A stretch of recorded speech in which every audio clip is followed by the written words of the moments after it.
இது சங்கீத திருநாளோ, புது சந்தோஷம் வரும் நாளோ, பிரதி நம் வீட்டில் பிறந்தாளோ,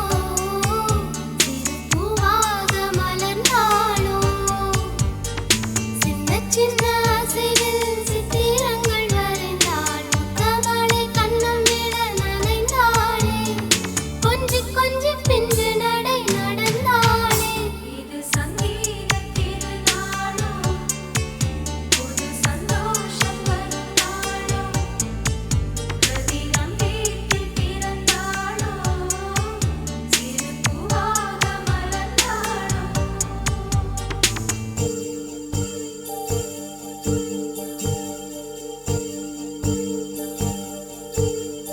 நீண்ட நீண்ட காலம் நீ நீடு வாழ வேண்டும், வானம் தீண்டும் தூரம் நீ வளர்ந்து வாழ வேண்டும், அன்பு வேண்டும் அறிவு வேண்டும் பண்பு வேண்டும் அறிவு வேண்டும், அன்பு வேண்டும் அறிவு